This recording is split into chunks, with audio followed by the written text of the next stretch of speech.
Good morning friends.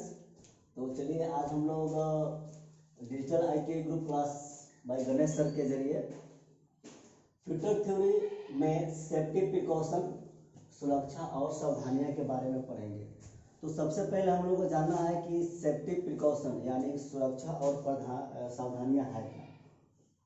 तो कहने का मतलब है कि किसी भी टेक्निकल संस्थान में जब किसी सब्जेक्ट की पढ़ाई स्टार्ट होती है तो उसमें सबसे पहले सेफ्टी प्रिकॉशन को पढ़ाया जाता है, क्योंकि सेफ्टी प्रिकॉशन एक ऐसा चैप्टर है कि जब तक उसके बारे में आप डीपली नहीं जानिएगा तो बाकी की आगे की पढ़ाई आप नहीं कर सकते हैं। तो सुरक्षा और सावधानियां मुख्य रूप से तीन प्रकार की होती है। सुरक्षा और सावधानियां तीन प्रकार की होती है। इसकी जो गतिविधियां हैं और इसकी आवश्यकता है, यह ILO यानी कि इंटरनेशनल लेबर ऑर्गेनाइजेशन के अंतर्गत जब 11 अप्रैल 1919 को अंतर्राष्ट्रीय लेबर संस्थान का जब स्थापना हुआ यानी इंटरनेशनल लेबर ऑर्गेनाइजेशन को, उसी समय से सारे टेक्निकल संस्थान में हर एक सब्जेक्ट जो टेक्निकल से संबंधित है उसमें सेफ्टी प्रिकॉशन का चैप्टर पढ़ाने के लिए प्रावधान कर दिया गया था। तब जाके इसको हर एक ट्रेड थ्योरी में ये चैप्टर को अनिवार्य रूप से पढ़ना स्टार्ट किया गया। तो कहने का मतलब है कि इसको तीन मुख्य पार्ट्स हैं। जैसे सावधानी के तीन प्रकार है, जैसे स्वयं सेफ्टी या इसको सेल्फ सेफ्टी भी कह सकते हैं, सेल्फ सेफ्टी। दूसरा होता है मशीन सेफ्टी, मशीन सेफ्टी। और तीसरा है जॉब या वर्कशॉप सेफ्टी या जनरल सेफ्टी, जनरल सेफ्टी। तो कहने का मतलब है कि सेल्फ सेफ्टी, मशीन सेफ्टी और जॉब या वर्कशॉप या जनरल सेफ्टी। तो इसमें होता क्या है कि सेल्फ सेफ्टी में जब हम किसी कंपनी में, किसी वर्कशॉप में जब एंट्री करते हैं, जब उसके अंदर जाते हैं तो उसके एंट्री के पहले और एंट्री के बाद कुछ इक्विपमेंट की ज़रूरत होती है जिससे कि हमारा सेल्फ प्रोटेक्ट हो। अगर हमारा सेल्फ प्रोटेक्ट हो रहा है और हम सेल्फ प्रोटेक्ट हैं तभी हम कंपनी या वर्कशॉप या मशीन या बाकी चीज़ों की सुरक्षा कर सकते हैं। इसलिए इसमें निम्न प्रकार के कुछ प्रावधान दिए गए हैं। जैसे मान लीजिए कि आपका सेल्फ सेफ्टी ये हो गया आपका सेल्फ सेफ्टी, इसमें हो गया आपका सेल्फ सेफ्टी यानी कि हमारी सेफ्टी के लिए क्या क्या इक्विपमेंट की आवश्यकता है। तो सर्वप्रथम सबसे पहले आपको यूनिफॉर्म, जो कि आपके कंपनी या वर्कशॉप जहां पे आप काम करते हैं उसके ऑनर आपको प्रोवाइड कराता है। तो सबसे पहला होता है आपका यूनिफॉर्म। दूसरा हो जाता है आपका जूता यानी शूज। तीसरा होता है ग्लव्स। उसके बाद होता है आपका गॉगल्स यानी कि चश्मा, ठीक है। उसके बाद होता है एप्रॉन यानी कि डांगरी यानी कि एप्रॉन। उसके बाद होता है आपका आई कार्ड जो कंपनी में एंट्री के लिए अति आवश्यक होता है, इसलिए आई कार्ड हमारे पास मस्ट होना चाहिए। अब चलिए देखेंगे कि यूनिफॉर्म, जूता, ये सब किस प्रकार काम करता है। तो सबसे पहले जब हम किसी कंपनी में एंट्री करते हैं तो वहाँ पे कुछ रूल्स एंड रेगुलेशन होता है, जिसके अंतर्गत आपको तभी उसमें एंट्री मिलेगा जब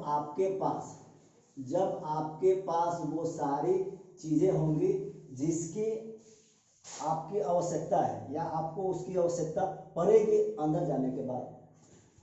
तो सबसे पहले हम लोग क्या करते हैं कि अपना यूनिफॉर्म, जूता, ग्लव्स, गॉगल्स और एप्रॉन, जो आप देखिएगा कि कोई मछली काटने वाला या वेल्डिंग करने वाला जो बाहर से बुलेट प्रूफ की तरह प्लास्टिक वाला जो लगाता है या लेदर का लगाता है, उसे हम लोग एप्रॉन कहते हैं।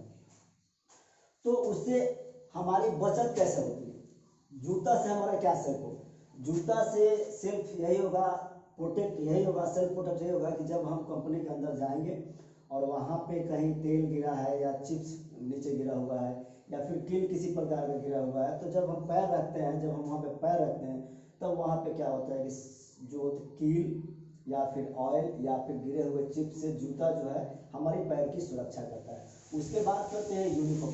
यूनिफॉर्म क्या है? यूनिफॉर्म एक प्रकार का आपका एक आईडी, जस्ट लाइक एक ड्रेस हो जाता है, जिससे कि सामने वाले को यह लगता है कि ये जो बंदा है इसी कंपनी का बंदा है, यानी इसी कंपनी का काम करने वाला वर्कर है। उसके बाद गॉगल्स, जैसे मान लीजिए कि हम कंपनी में एंट्री करते हैं, कहीं पे ग्राइंडिंग होता है या फिर वेल्डिंग होता है, अगर हम चश्मा नहीं पहनते हैं तो ग्राइंडिंग का जो स्क्रैप होता है, जो गिरा हुआ बुरादे होते हैं, जो उड़ते हैं, वो आकर आँख में पड़ने का डर रहता है या आँख में पड़ सकता है, तो फिर वो जल्दी निकलता नहीं।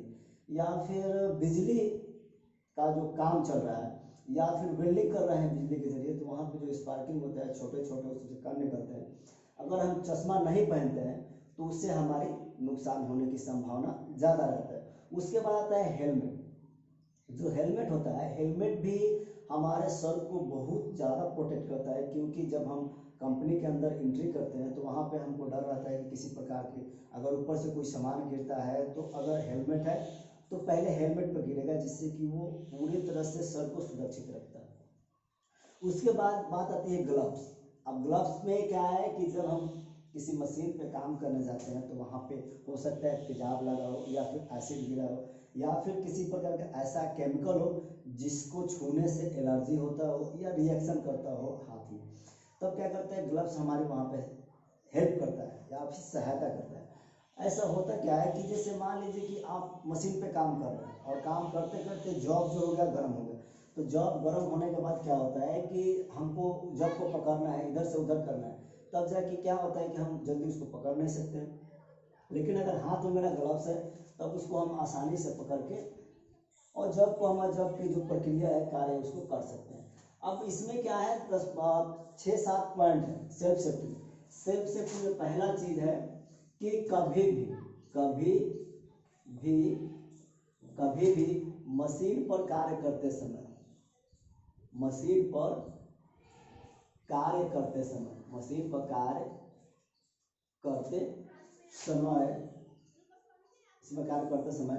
कपड़े ढीले नहीं पहनने चाहिए।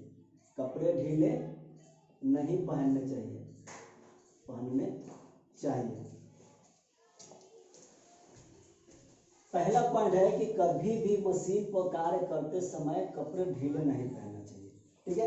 दूसरा पॉइंट है कि किसी भी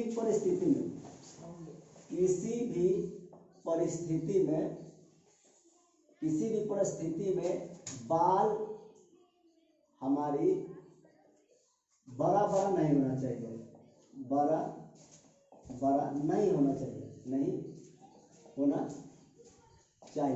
अब इसका इफेक्ट क्या है? अगर बाल हमारा लंबा है या कपड़ा हमारा ढीला है, बाल हमारी लंबी है या कपड़ा हमारा ढीला है, तो वहाँ पे क्या होता है कि जब हम कार्य करते हैं तो मशीन जो चलते रहता है वहाँ पे चक्के होते हैं जो घूमते रहते हैं। अगर कपड़ा हमारा ढीला है तो वो कपड़ों से फंस सकता है, जिससे दुर्घटना होने की संभावना 100% होती है। और बाल हमारी बड़ी है तो बाल अगर फंस जाता है उसमें, तो उसमें भी एक्सीडेंट या दुर्घटना होने की संभावना बहुत ज़्यादा बढ़ जाती है। इसलिए हमें कोशिश करना चाहिए कि किसी भी परिस्थिति में बाल हमारा बड़ा नहीं होना चाहिए और कपड़े ढीले नहीं होना चाहिए। नेक्स्ट चीज, सबसे पहले हमको ध्यान देना है कि किसी भी हाल में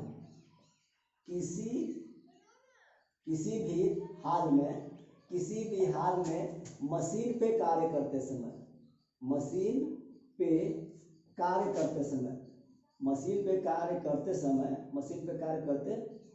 समय दूसरे किसी से बात नहीं करना चाहिए। दूसरे किसी से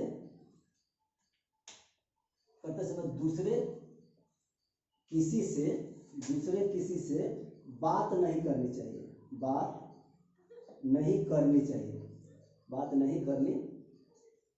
चाहिए। अब बात आती है कि कभी भी काम करते समय दूसरे किसी से बात नहीं करना चाहिए। इससे क्या होगा, अगर हम मशीन पे कार्य कर रहे हैं और दूसरे किसी से बात कर रहे हैं तो उस समय क्या है कि माइंड का जो कंसंट्रेशन है वो क्या है कि हम अपना मशीन से हटा कर दूसरे व्यक्ति पर लगा देते हैं, जिसके कारण होता क्या है कि अब हमारा उस काम में थोड़ा सा माइंड जब हटता है तो ये हो सकता है कि हमारा जो काम कर रहा है मशीन उसमें मेरा हाथ घुस जाए, या फिर वो मशीन का जो स्विच ऑन है ऑफ हो जाए, या फिर चलती मशीन में कुछ एक्स्ट्रा गड़बड़ हो जाए, या बात में हमको ध्यान नहीं रहे कि हाँ हमको काम करना क्या है, तो उसमें दुर्घटना होने की संभावना बहुत ज़्यादा होती है। तीसरा चीज क्या है कि कभी भी पूर्ण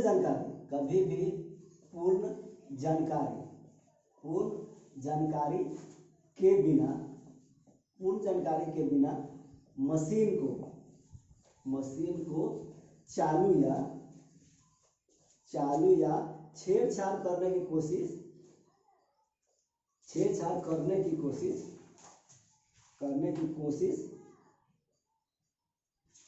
नहीं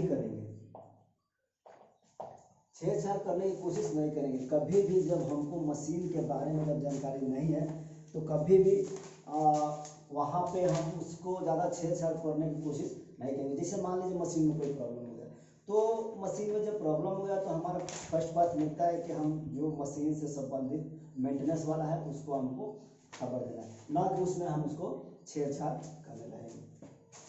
नेक्स्ट है कि जब फाइल से कोई काम करते हैं, फाइल यानी रेती से काम करते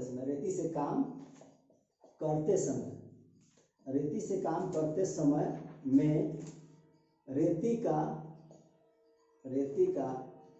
हैंडल में मुट्ठा लगा होना चाहिए, यानी कि उसमें मुट्ठा हैंडल लगा होना चाहिए, क्योंकि बहुत ऐसे रेती होती है जिसके हैंडल निकला हुआ था और उससे आदमी क्या जबरदस्ती काम करना स्टार्ट कर देता है। जिससे होता क्या है कि अगर हम फाइल मार रहे हैं तो उसका जो क्या है कि टैंग जो होता है, फाइल का जो टैंग होता है वो फाइलिंग करते समय अगर उसमें मुट्ठा नहीं है तो हमारे हाथ में घुसने के चांसेस ज़्यादा कर देता है और उससे एक्सीडेंट होने के चांसेस रहता है, यानी कि दुर्घटना हो सकता है। नेक्स्ट क्या है कि बिना अगर हम हैमर का प्रयोग करते हैं किसी चीजल पे, हैमर का प्रयोग अगर चीजल पे करते हैं, मान लीजिए कि हथौड़े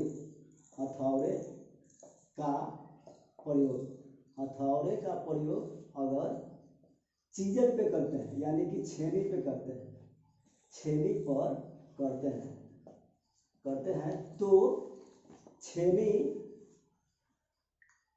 का जो ऊपरी भाग रहता है, छेनी का ऊपरी भाग ब्लंट नहीं होना चाहिए,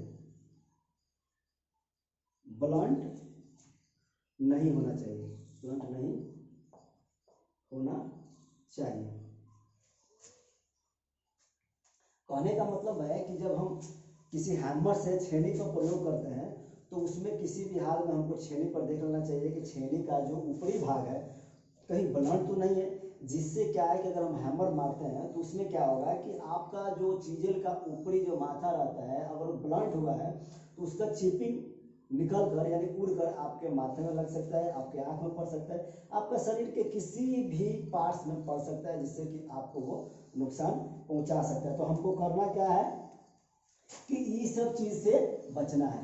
दूसरा चीज नेक्स्ट नेक्स्ट क्या है कि मान लीजिए कि अगर विद्युत संबंधित मशीन में अगर मशीन में विद्युत संबंधित मशीन में विद्युत संबंधित कोई समस्या है, अगर मशीन में विद्युत संबंधित कोई समस्या है तो हमें किसी भी हाल में अपने से करने की कोशिश नहीं करना चाहिए और वहां पे विद्युत वाले को बुला कर लाने की आवश्यकता होती है। चलिए, तो ये हो गया हमारा सेल्फ सेफ्टी। अब बता देते हैं मशीन सेफ्टी। नेक्स्ट हो जाएगा आपका मशीन सेफ्टी क्या है? मशीन सेफ्टी में मशीनों की सुरक्षा करना होता है। तो हम लोग को जानना है कि मशीन की सुरक्षा हम लोग कैसे कर सकते हैं। तो सबसे पहला चीज कि काम करते समय आपको ध्यान रखना है कि जब हम सुरक्षित रहेंगे तब मशीन की सुरक्षा करेंगे, और जब मशीन सुरक्षित रहेगा तभी हमारा उसे कार्य होगा, प्रोडक्शन निकलेगा, जिससे हमारा रोजी रोटी चलेगा। ठीक है, तो आइए देखते हैं हम लोग मशीन की सेफ्टी कैसे करेंगे। तो पहली बात कि मशीन को सुरक्षा देने के लिए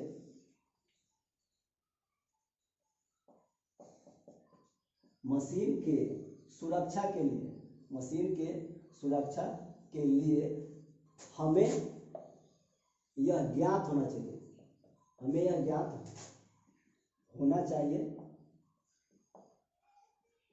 कि मशीन की आवश्यकता क्या है। मशीन की आवश्यकता है क्या?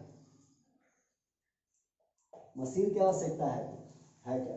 सबसे पहला चीज कि हमें मशीन पे चढ़ने से पहले मशीन की साफ सफाई के बारे में ध्यान देना चाहिए। वहां पे जाकर मशीन के पास जाकर मशीन में यह देख लेना चाहिए कि मशीन में ग्रीस ऑयल पड़ा है कि नहीं पड़ा है। उसको हाथ से घुमाकर एक बार चेक कर लेंगे कहीं से आवाज आ रहा है कि नहीं आ रहा है। एक बार अगल बगल से जाकर उसके नट बोल्ट को चेक कर लेंगे, जिससे कि वो ढीला तो नहीं है। अगर ढीला है तो उसको हम खुद से टाइट करने की कोशिश करेंगे या फिर मेंटेनेंस वाले को बुलाएंगे और कहेंगे कि भाई साहब देखो इसके मशीन को जो भी प्रॉब्लम है इसमें ठीक करो। नेक्स्ट, मशीन को कभी भी एक गार्ड यानी उसको ढक कर रखने की कोशिश करेंगे, जिससे कि जब मान लीजिए हमारा काम समाप्त हो जाता है और मशीन को बंद कर रहे हैं तो मशीन को साफ सफाई करके उसको क्या करेंगे, उसका एक ढकने का उसका एक कवर होता है, उस कवर से मशीन को हम लोग ढक देंगे। नेक्स्ट, मशीन पे कार्य करते समय मशीन की जो भी औजार है जैसे मान लीजिए कि फाइल है, हैमर है, मेजर इंस्ट्रूमेंट है, आपका कटिंग प्लायर है, स्क्रू ड्राइवर है, जो भी इंस्ट्रूमेंट है, इंस्ट्रूमेंट को इंस्ट्रूमेंट वाइज ही जिसकी जहाँ जगह वहाँ रखेंगे, ना कि एक ही साथ सबको मिलाकर रख देंगे। अगर एक ही साथ मिलाकर रखते हैं तो उसमें आपका क्या होगा कि फाइल का जो बुरादा होगा वो आपका कटिंग प्लायर में लग जाएगा, कटिंग प्लायर का जो बुरादा है उसे आपस में लग जाएगा, जिससे कि एक दूसरे में जंग लगने की संभावना बढ़ जाती है। और आपको इंस्ट्रूमेंट खोजने में मान लीजिए कि आपको कटिंग प्लायर की आवश्यकता पड़ती है, जब आप खोजने जाते हैं तब आपको कटिंग प्लायर जल्दी मिलता नहीं है, क्योंकि एक ही साथ रखते हैं वो आपको मिक्स हो जाता है। तो हमेशा यह ध्यान देना है कि आपको कभी भी कटिंग टूल है तो कटिंग टूल के साथ रखेंगे, और आपका मेजरिंग टूल है तो मेजरिंग टूल के साथ रखेंगे। अगर चोट मारने वाला टूल्स है तो उसको चोट मारने वाले के साथ रखेंगे। यानी कि एक ही आप बात समझ लीजिए, कोई भी काम प्रत्येक कार्य के लिए प्रत्येक का एक स्पेशल जगह बना होता है। तो हमारा मुख्य उद्देश्य होगा कि जो सामान जहां से उठाएं वहीं पर रखें, जिससे कि हमारा मशीन की सेफ्टी हो सके, यानी कि औजार का सेफ्टी हो सके। तीसरा है कार्य सेफ्टी। कार्य यानी कि जॉब सेफ्टी या वर्कशॉप सेफ्टी या कहिए तो आपका जनरल सेफ्टी। इसमें देखिए, इसमें कहने का मतलब है कि बहुत प्रकार से आपको ये करने का। अब देखिए, जॉब सेफ्टी, वर्कशॉप सेफ्टी या जनरल सेफ्टी। तो सबसे पहले ध्यान देना है कि हमको वर्कशॉप को सुरक्षित रखने के लिए वहाँ पे जो हमारे संसाधन होना चाहिए वो संसाधन है कि नहीं है। अब इसमें क्या है, जैसे मान लीजिए कि वर्कशॉप में आग लगने की संभावना होती है, तो वहाँ पे जो अग्निशामक यंत्र है जिसमें आपका फोम होता है और सोडा होता है, फोम वाला सोडा होता है, CTC होता है, बकेट में रेत होता है, वो सब चीज़ वहाँ पे है या नहीं है। तो ये सब चीज़ वहाँ होना एकदम अनिवार्य होना चाहिए। अगर मान लीजिए सपोज कंपनी में आग लग जाती है या वर्कशॉप में आग लग जाता है, तो वहाँ पे हम अब तुरंत क्या करेंगे। तो सबसे पहला चीज़ कि वहाँ अगर आग लगती है तो वहाँ पे अगर CTC अवेलेबल है तो हम CTC का प्रयोग कर सकते हैं, अगर अवेलेबल नहीं है तो क्या कर सकते हैं। इसलिए हमारा पहला जो प्राथमिकता है कि सेल्फ सेफ्टी, मशीन सेफ्टी के बाद कभी भी वर्कशॉप सेफ्टी बहुत मस्ट होता है। इसलिए वहाँ पे अग्निशामक यंत्र, बकेट में रेत, जहाँ तहाँ कम से कम 10 मीटर की दूरी पे एक बकेट में रेत एकदम अनिवार्य है, वहाँ होना चाहिए। साथ में आपके बगल में देखना है कि जो वार्निंग अलार्म है वो वार्निंग अलार्म बज रहा है कि नहीं बज रहा है। जैसे मान लीजिए कंपनी में आग लगा और आपको सूचित करना है सारे कंपनी में, क्योंकि अगर एक मुंह से चिल्लाकर तो आपको कह नहीं सकते। तो हमारे पास साधन क्या है, आपका बेल, वार्निंग बेल अगर हम एक बार दबाते हैं तो क्या होता है कि पूरे कंपनी में पता चल जाता है, जिससे कि वर्कर में अफरा तफरी नहीं मचता है, वो आसानी से बाहर निकल के चले आता है, जिससे कि बाकी लोगों को सुरक्षित रखा जाए। नेक्स्ट है, जैसे मान लीजिए कि आप जॉब जब हम बनाते हैं तो जॉब की सुरक्षा के लिए सबसे पहले हम जॉब को 1 नहीं 2 बार नहीं 3 बार नहीं 4 बार चेक कर लेते हैं, जिससे कि जॉब बनने के बाद हमको यह एहसास नहीं हो कि हमको पहले चेक कर लेना चाहिए था। जब बनाने के पहले अगर हम चेक करते हैं, उसमें किसी भी प्रकार की त्रुटि आती है, तब हम उसको बिना बने जॉब में त्रुटि को दूर कर सकते हैं, उस त्रुटि को हटा सकते हैं। लेकिन क्या जॉब में अगर त्रुटि है और वो जॉब बन जाता है, मैन्युफैक्चरिंग हो जाता है, तब आप क्या कीजिएगा। तो उसके बाद आपको करना क्या है कि वो जॉब तो स्क्रैप हो गया। इसलिए आपको करना क्या है कि इसका ध्यान बहुत अच्छा से रखना है। नेक्स्ट है कि मान लीजिए कि आपको विद्युत में आग लग गया, यानी कि विद्युत से कोई आग लग गया, यानी कि वायर में आग लग गया। तो विद्युत में जब कहीं हमारा जो पैनल बोर्ड है उसमें आग लग जाता है, तो वहाँ पे हमें क्या चीज़ का प्रयोग करना चाहिए। तो वहाँ पे हमें CTC का प्रयोग करना चाहिए। CTC प्रयोग करते समय अगर हमारी खुद की शरीर में अगर आग लग जाता है, तब हमें क्या करना चाहिए। तब उस अवस्था में हमको क्या करना चाहिए, अगर हमारा कपड़ा में लग गया तो हमें लेट जाना चाहिए और लेट के ही उस आग को बुझाने की कोशिश करनी चाहिए। अगर किसी व्यक्ति को वहाँ पे आग लग गया और वो बेहोश हो गया, तब हमको क्या करना चाहिए, तो हमको कुछ लोगों को बुलाना चाहिए, उसको उठाकर बाहर लेकर जाना चाहिए। नेक्स्ट क्या है कि हमें यह सब चीज़ को ध्यान में रखते हुए हमेशा यह सारे वर्कर के साथ डिस्कस करते रहना चाहिए कि हर चीज़ को सेफ और सुरक्षित रखना है। तो आज सेफ्टी पे इतना ही एक्सप्लेनेशन है। सेफ्टी का जितना भी ऑब्जेक्टिव टाइप क्वेश्चन है और एक्सप्लेनेशन है, नोट है, वो हम आपको नेक्स्ट वीडियो में प्रोवाइड कर देंगे। तो आज के लिए इतना ही, और वीडियो अच्छा लगे तो लाइक करें एवं सब्सक्राइब करें, ठीक है। तो वीडियो जरूर देखिए, लाइक और सब्सक्राइब जरूर कीजिए। अच्छा लगे तो कमेंट कीजिए।